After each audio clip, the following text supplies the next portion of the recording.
नमस्कार, आप देख रहे हैं खबर फास्ट का खास कार्यक्रम आपका डॉक्टर और मैं हूं आपके साथ शमशेर सिंह। कोरोना की दूसरी लहर पहली के मुकाबले ज्यादा कहर ढा रही है। मामलों की संख्या में लगातार इजाफा हो रहा है। मौत के आंकड़े भी भयावह हैं।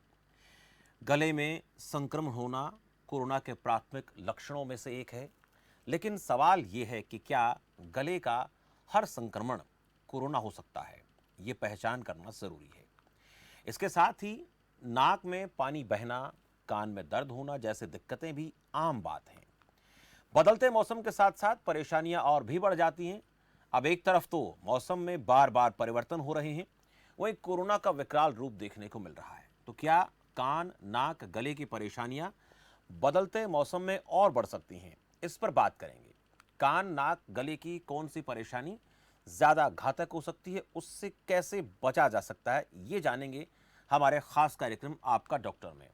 और हमारे इस कार्यक्रम में हमारे साथ मौजूद रहेंगे ईएनटी स्पेशलिस्ट डॉक्टर अभिनव गुप्ता, जिनसे हम बात करेंगे कि इन तकलीफ़ों से हमें खुद को बचाना कैसे है, खुद को सुरक्षित रखना कैसे है, और क्या गले की परेशानी जो आमतौर पर इन दिनों में बहुत ज़्यादा देखने को मिल रही है वो कोरोना का कारण हो सकती है। अगर आपके मन में भी ऐसे सवालात हैं, आपको लगता है कि आपके गले में परेशानी है, दर्द महसूस हो रहा है या कोई और दिक्कत ऐसी नज़र आती है, तो आप भी अपने सवाल इस मंच के ज़रिए डॉक्टर साहब से पूछ सकते हैं। नंबर आपकी स्क्रीन पर हैं।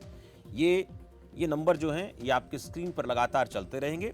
आप इन नंबर पर कॉल करके आपके अगर कान में दिक्कत है, आपकी नाक में कोई परेशानी है, गले में कोई दिक्कत है या ऐसा महसूस कर रहे हैं, आपको ऐसा डर लग रहा है, ऐसा फील हो रहा है कि ये कोरोना हो सकता है, तो आप बात कर सकते हैं। मेरे साथ डॉक्टर अभिनव गुप्ता सीधे जुड़ चुके हैं। डॉक्टर साहब, बहुत बहुत स्वागत है आपका इस खास कार्यक्रम में।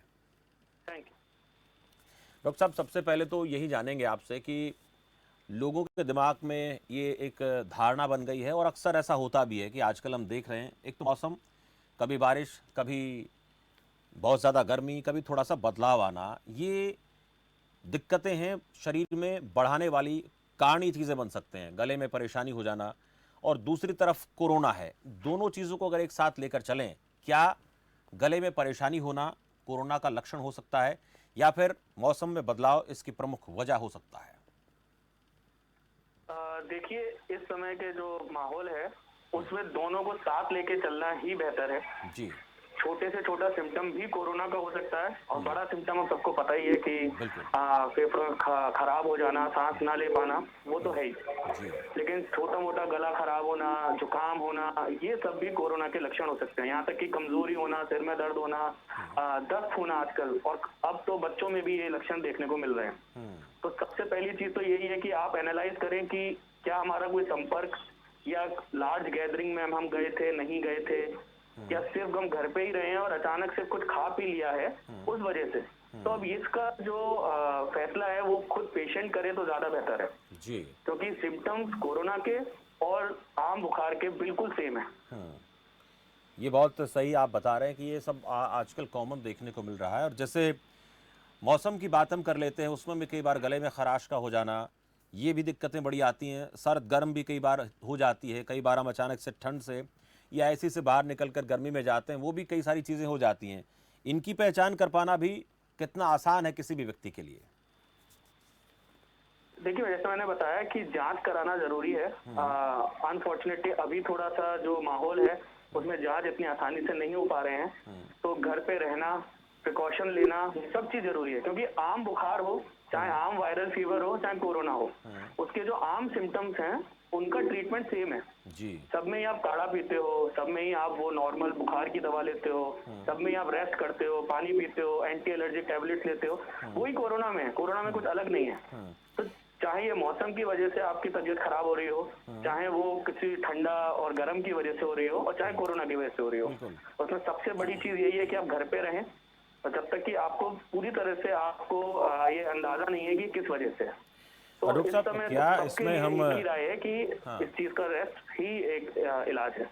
नाक का बहना, नाक का रुकना, उसमें कोई और परेशानी होना, क्या वो भी इसमें हम जोड़कर देख सकते हैं? जैसे हम गले की बात करते हैं, क्योंकि नाक से पानी का आना, बार बार छींके आना, नाक का रुक जाना, ये भी कॉमन बातें हैं।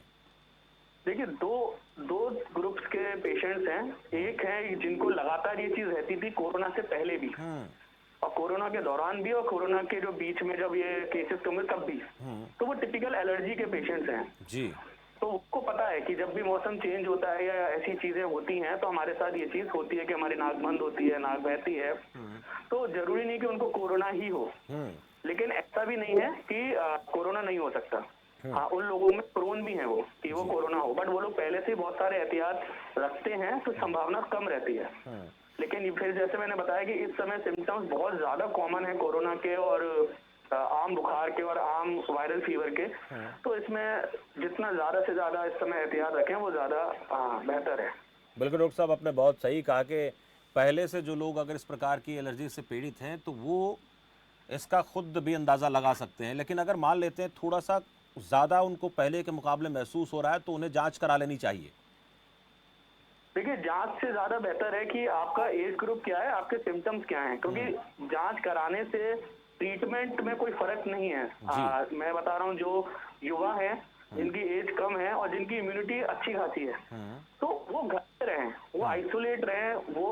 और मैं उनसे यही कहूंगा कि जांच कराने के लिए ज्यादा से ज्यादा सेंटर पे ना जाएं, या ऐसी भीड़ भाड़ इलाकों में ना जाएं। वो पहले अपने आप को 7-8 दिन दें और ठीक हो जाएं, उसके बाद 7-8 दिन और दें आइसोलेशन के। जी। तो अगर कोरोना भी है तो उसमें भी यही करना था, जबरदस्ती कोरोना की जांच करा के अपने आप को एक्सपोज करना और फिर उस दौरान 2-3 लोगों के साथ केंद्र पे जाके जांच कराना, जो इस समय हो रहा है जिस वजह से और फैल रहा है। और पैनिक की वजह से कोरोना इन पेशेंट्स को इतना टेंशन नहीं देता जितना कोरोना की पॉजिटिव आने की वजह से इनको टेंशन होती है। जी। तो बेहतर यही है कि हल्का सा भी जुकाम या कुछ है, आप रेस्ट करें, घर पे रहें 7-8 दिन। अगर ऑनलाइन कंसल्टेशन ले सकते हैं डॉक्टर से तो लें, और पहले अपने आप को 1 हफ्ता दें, और 1 हफ्ते के बाद अगर दिक्कत कुछ होती है तो डेफिनेटली फिर आप जांच कराएं और भर्ती हो जो है। डॉक्टर साहब, कान की बात करें हैं तो क्या ये भी इसमें कोई दिक्कत है? कान में दर्द का होना, कोई और मवाद का आना, या फिर कोई भारी भारी आवाज़ें आना, क्या ये इनको कोरोना से जोड़कर देखा जाए या फिर ये अलग तरह की बीमारी है? नहीं, अभी तक ज्यादा इस पे केसेस नहीं है कि कान इंडिविजुअल, मतलब तीनों में सिर्फ कान पे ज्यादा फोकस करता हो कोरोना, ऐसा नहीं है। हाँ, अगर आपको ओवरऑल जुकाम है तो कान में भी उसके साथ साथ दर्द हो सकता है, वो कोरोना से है। लेकिन आपकी नाक ठीक है, गले में कोई दिक्कत नहीं है, सिर्फ कान में ही दर्द हो रहा है टिपिकल, या सिर्फ कान बह रहा है, वो टिपिकल कोरोना के सिम्टम्स फिलहाल अभी इतने ज्यादा नहीं है। हाँ, अगर साथ में दोनों चीजें इन्वॉल्व हैं तो कान में दर्द हो सकता है, बट सिर्फ कान का कोरोना से डायरेक्ट लेना देना इतना नहीं है। डॉक्टर साहब, अब जैसे हम कॉमन बात करें, ये तो कोरोना को लेकर हमने बात की, थोड़ा सा लोगों के मन में जागरूकता का अभाव होता है या फिर उन्हें इतनी ज़्यादा जानकारी नहीं होती या फिर सुनी सुनाई बातों पर विश्वास कर लेते हैं। लेकिन अगर हम कॉमन बीमारियों की बात करें, सबसे पहले अगर मैं हमारे कान की बात करूं तो उसमें कई बार इतना ज़्यादा मैल जमा हो जाता है, उसके अंदर इतनी ज़्यादा गंदगी जमा हो जाती है, लोग समय रहते हैं उनको साफ़ नहीं कराते हैं और बाद में वो कान के पर्दे पर बुरा असर डालती है और लोगों के सुनने की क्षमता, श्रवण शक्ति जो है वो ख़त्म हो जाती है। ऐसे लोगों को क्या करना चाहिए और ऐसा होता क्यों है ज़्यादातर? देखिए, ऐसा है, कान के पर्दे पे किसी भी तरीके से प्रेशर पड़ेगा, चाहे वो तेज आवाज का हो, चाहे कोई सामान हो, चाहे गंदगी हो, चाहे मैल हो, वो बुरा असर डालेगा ही। ऐसे में इंसान को कान के क्षेत्र में ज्यादा खुद कुछ नहीं करना चाहिए। बहुत सारे लोग अपने आप कान की सफाई करते रहते हैं, कुछ भी डाल देते हैं, फोन पे राय लेके कुछ भी डाल देते हैं, वहां दिक्कत आती है। सबसे पहले तो अपने किसी भी नजदीकी ईएनटी स्पेशलिस्ट को अपना कान दिखाना चाहिए। यदि उस कान में मैल है या इन्फेक्शन है या कोई भी दिक्कत है तो फिर आप उसको दूर करा सकते हैं। अपने आप करने से अक्सर कान की बनावट और पर्दा इतना नाजुक होता है कि बहुत हमारे पास केसेस आते हैं कि वो तो सिर्फ तेल डाल के साफ कर रहे थे और पर्दा फट गया, और उस समय उनको हल्का सा दर्द हुआ और 2 महीने बाद उनका कान बहने लगा। तो ऐसे केसेस बहुत हो जाते हैं जिसमें वो अपने आप कान की मैल की सफाई करते हैं और वो मैल अंदर घुसता चला जाता है और हार्ड हो जाता है और वो भी पेन करता है। तो ये कॉमन केसेस, मतलब मैं आपको बता रहा हूँ, 10 केसेस हम लोग ऐसे देखते हैं तो 7 या 8 केसेस को तो कोई बीमारी नहीं होती, सिर्फ उन्होंने अपने आप ही चोट पहुंचाई होती है, और 1-2 केसेस को जनरली कुछ निकलता है। तो एक विजिट देना जरूरी रहता है। बहुत सही। हम अपने आप कई बार खुद डॉक्टर बनने की कोशिश करते हैं या फिर किसी दूसरे के द्वारा दिए गए सुझावों को अपने जीवन में अपनाते हैं, जिससे हम बहुत ज़्यादा कठिनाई में खुद को लेकर जाते हैं। हमारे साथ एक दर्शक जुड़ गए डॉक्टर साहब, महेंद्र है करनाल से। महेंद्र जी, स्वागत है आपका। सर मुझे ना कोविड हुआ अभी 15 दिन हो गए आज। जी। आज मुझे फिर टेम्परेचर और थोड़ा गले में खराश हुआ 15 दिन बाद। हम्म। अभी मैं होम आइसोलेशन में हूँ सर। जी। तो ये सर दोबारा चेक कराने की जरूरत है या क्या हुआ? डॉक्टर साहब, महेंद्र की बात आप सुन पा रहे हैं क्या? इनकी जो बात जी जी, हाँ। महेंद्र जी ने बताया कि उनको कोविड हुआ था। देखिए, कोविड आपको हुआ था, नेगेटिव के लिए आप डेफिनेटली 10 से 15 दिन के बाद जांच करा सकते हैं कि रिपोर्ट नेगेटिव हुई या नहीं। और अगर कुछ सिम्टम्स बढ़ नहीं रहे हैं तो मेरे ख्याल से कुछ भी कराने की जरूरत नहीं है। कोविड जब आप हो चुके हैं तो हो चुके हैं। अब अब अल्टीमेटली 15 आपके दिन अंदर बाद एंटीबॉडीज मेरा बनेगी। गला में फिर खराब हुआ और मुझे टेम्परेचर भी हुआ आज 99 प्लस। हाँ। नहीं, वो कोई बात नहीं। बस आप अपना जो नॉर्मल जो गाइडलाइंस हैं गवर्नमेंट की, जिसमें आपको अपना सैचुरेशन SpO2 जिसको हम कहते हैं उसको मॉनिटर करते रहिए और अपना जो है नॉर्मल केयर रखिए। ये सब तो सुपर एडेड इन्फेक्शन भी हो सकता है, जरूरी नहीं है कि कोविड है तो उसके ऊपर नॉर्मल वायरल नहीं हो सकता या आपको कोई अलग इम्यूनिटी मिलेगी। तो हो सकता है कोविड हो, साथ में थोड़ा बहुत इन्फेक्शन वायरल और भी हो गया हो और वो चला जाएगा। थैंक यू जी। शुक्रिया महेंद्र जी अपनी बात रखने के लिए। डॉक्टर साहब, कान की बात अभी जैसे बहुत देखा है हमने। चल राधे श्याम एक दर्शक और हैं मथुरा से। राधे श्याम जी, बहुत स्वागत है आपका। नमस्ते सर। जी नमस्कार राधे जी। सर मैं जब पढ़ाई करने बैठा हूँ किताब लेके तो मेरी आंखों में से आंसू आने लग जाते हैं और भी मेरे बस आंसू आते रहते अच्छा, आँख से आंसू आते हैं राधे श्याम जी? हैं। जी जी राधे श्याम जी।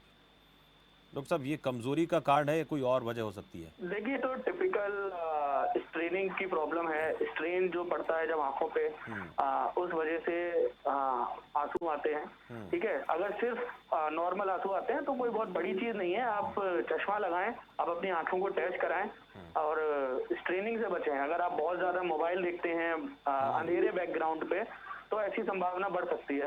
तो स्ट्रेनिंग जो होती है, आंखों की मांसपेशियां कमजोर हो जाती हैं और इसको बेहतर बताएंगे आंखों के डॉक्टर और अच्छे से बताएंगे। पर टिपिकली ये थोड़ा स्ट्रेनिंग से रिलेटेड है, कोई ज्यादा टेंशन की बात नहीं है।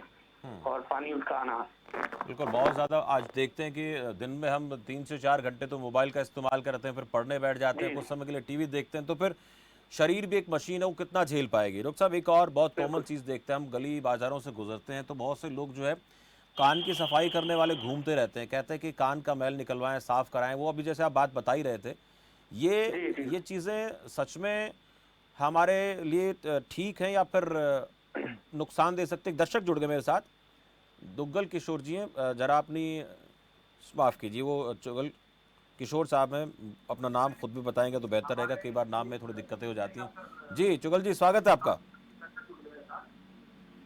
हेलो जी सर बोलिए, जुगल किशोर जी बोलिए। जी, नमस्कार सर। नमस्कार जुगल जी। सर काफी टाइम से कभी कभी जैसे थोड़ा सा भी जुकाम होता ना। हेलो जी जुगल जी सुन पा रहे हैं, बोलिए। हाँ जी, हाँ जुगल से बोल रहा हूँ सर मैं। जुकाम होता है तो फिर क्या खांसी चलती है और कफ निकलता है, ये क्या बीमारी है? जी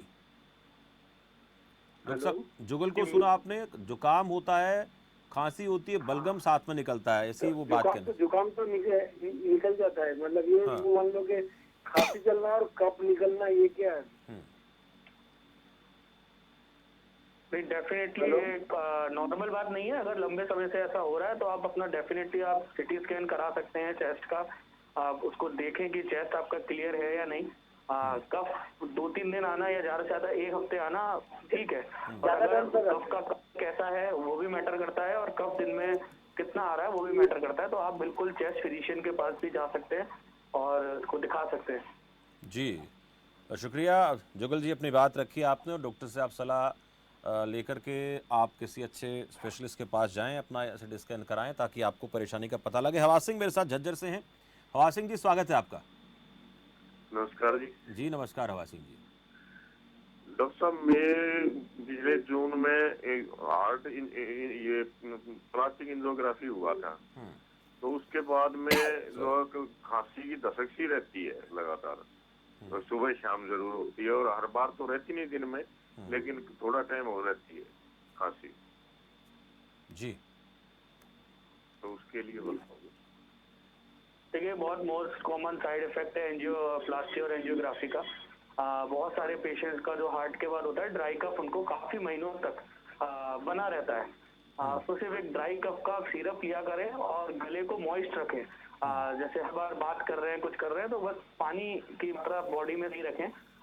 यही होता है। लेकिन वो जो आपकी ड्रग्स चल रही होती हैं उसके कुछ कुछ साइड इफेक्ट्स होते हैं, तो पूरी तरह से वो कंट्रोल नहीं होता है, बट कम हो जाएगा। इसके अलावा जो भी एसिड प्रोड्यूसिंग फूड होते हैं जिससे गैस बनती है, उनकी मात्रा भी आप कम रखें। और रात के खाने के और सोने के बीच में अच्छा खासा गैप हो, टहलें, तो ये धीरे धीरे करके कफ की प्रॉब्लम आपकी खत्म हो जाएगी।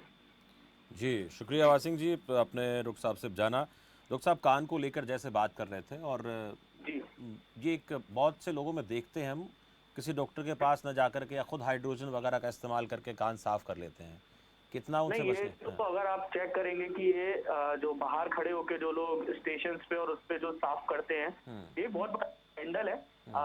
हमने बहुत बार देखा है इसको कि उनके हाथ में ही गंदगी होती है और वो इतनी देर तक साफ करते हैं। मैंने इतने कान साफ किए हैं, हार्डली 5 मिनट से ज्यादा कभी किसी कान में नहीं लगा, और वो 10-15 मिनट तक साफ करते ही रहते हैं कान को, जैसे कि कितनी गंदगी उसमें भरी हुई है। तो वो एक उंगली से पास ऑन करते रहते हैं और उसी को वो निकालते रहते हैं रेगुलरली। तो ये बहुत बड़ा, लोगों को ऐसा लगता है कि जब वो दिखाते हैं कि देखो आपके कान से इतनी ज्यादा गंदगी निकली है, जबकि ऐसा कुछ नहीं होता है। बहुत बार मेरे पास पेशेंट्स आते हैं, कहते हैं मेरे कान में गंदगी, और जब मैं उनको दूरबीन पे दिखाता हूँ तो कुछ भी नहीं होता है। कभी कभी सिर्फ इरिटेशन होता है जो फील कराता है गंदगी जैसा। तो वो लोग जो कर रहे हैं वो तो बहुत बड़ा स्कैंडल है, उसमें कुछ मतलब बहुत बड़ा क्या, बहुत छोटे लेवल का स्कैंडल समझ लीजिए आप। बट वो कुछ नहीं करते हैं टिपिकली, वो एक साइड से डालते हैं, उसी को निकालते रहते हैं और 15 मिनट वो देते हैं, बस दैट्स इट। बिल्कुल, ऐसे ऐसे लोगों से बचने की ज़रूरत है। आप थोड़ा नाक को लेकर भी बात करेंगे। रुख साहब, नाक की बात आती है, बहुत बार हड्डी बढ़ जाती है, नाक में बार बार नक्सीर का आना, ये सारी चीज़ें हम देखते हैं। ये क्यों होता है ऐसा? इससे बचने का या इससे सुरक्षित रहने की क्या क्या हम इसके लिए क्या कर सकते हैं, कैसे रहें? देखिए, मैं हमेशा मानता हूँ कि जो ENT है, यानी कि हमारा गला नाक कान है, ये एक ब्लाइंड स्पॉट है। जी। इसको नॉर्मली आप विजुलाइज नहीं कर सकते। माना मुंह के छाले आप देख सकते हैं, पेट के दर्द को आप महसूस कर सकते हैं, देख सकते हैं बहुत सारी बीमारियों को, लेकिन गले नाक कान को आप अपने आप अंदाजा नहीं लगा सकते। कभी कभार बहुत छोटे सिम्टम्स होते हैं। तो जैसे आप नाक की प्रॉब्लम बता रहे हैं, उसमें डेफिनेटली एंडोस्कोपी के लिए जाना चाहिए, देखना चाहिए कि नाक की हड्डी टेढ़ी है, अंदर कोई मांस पड़ा हुआ है, साइनस ब्लॉक है, पीछे की तरफ एडिनॉइड्स होते हैं वो बड़े हुए हैं। कई सारी प्रॉब्लम होती है जिनके सिम्टम एक जैसे ही होते हैं।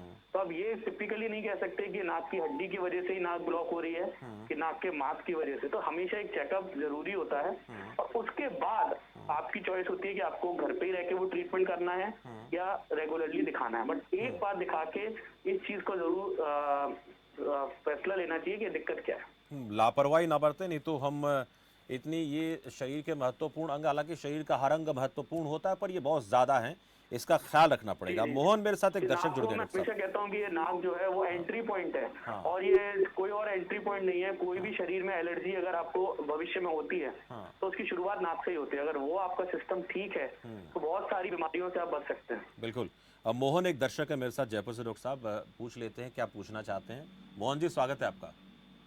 तो मेरे को नजला रहता है, जैसे नाक से कुछ टपकती हो ना, ऐसा लगता है मेरे को।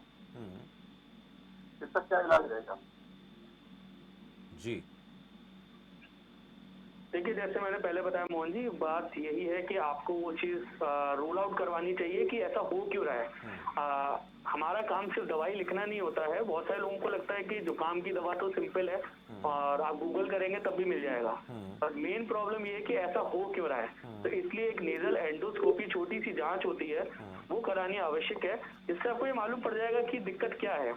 साइनस में प्रॉब्लम है, हड्डी टेढ़ी है, मांस बड़ा है, या सिर्फ एलर्जी की ही दिक्कत है, और उस हिसाब से आप ट्रीटमेंट करेंगे तो वो बेहतर रहेगा। जी, शुक्रिया मोहन जी। डॉक्टर साहब, गले की बात करेंगे। गले के संक्रमण को लेकर बहुत बार देखा गया है कि अगर थोड़ी सी लापरवाही बरत देते हैं तो ये कई बार बड़ी बीमारी का रूप ले लेती है। हालांकि टॉन्सिल होना आम बात है, लेकिन ये संक्रमण कितना खतरनाक हो सकता है, और जांच को लेकर तो आप बात लगातार बता ही रहे हैं कि जांच कराएं, लेकिन अगर लापरवाही बरते तो क्या दिक्कतें इसमें ज़्यादा आ सकती हैं? देखिए दिक्कत इसमें ज्यादा नहीं आती है, बस आपका जो शरीर है वो इम्यूनिटी उसकी वीक होती रहती है। जो टॉन्सिल्स हैं, एडिनोइड्स हैं, गला जो है वो पावर हाउस है इम्यूनिटी का।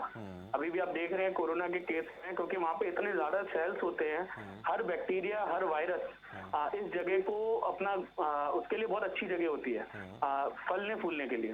तो इसलिए हर इंसान गले पे अटैक करता है, वहाँ पे एंटीबॉडीज बहुत ज्यादा है, वो सब कुछ पावर हाउस है इस तरीके का, सबके लिए, हमारे लिए भी और बैक्टीरिया और वायरस के लिए भी।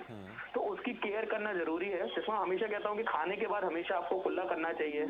ऐसी चीजें जो आपको अटैक कर रही हैं, स्पाइसी फूड्स हैं, जिसको आपको पता है कि इसको खाने के बाद हमारा गला खराब होता ही होता है, उन चीजों से आपको डेफिनेटली बचना चाहिए। बहुत सारे पेशेंट हमारे पास आते हैं, कहते हैं कि मैं जब भी ठंडा ले लूं, या मैं जब भी दही ले लूं, या मैं जब भी XYZ ले लूं, मेरा गला खराब होता है। तो मैं उनसे यही पूछता हूँ कि आप जब भी लेते ही क्यों हैं? क्योंकि अगर वो चीज एक बार आपके लिए एलर्जिक है तो आप जब तक रहेंगे वो चीज आपके लिए एलर्जिक ही रहेगी। ऐसा कभी नहीं होने वाला कि दही आपने पहले लिया, आपको तब एलर्जी हुई तो नेक्स्ट टाइम नहीं होगी।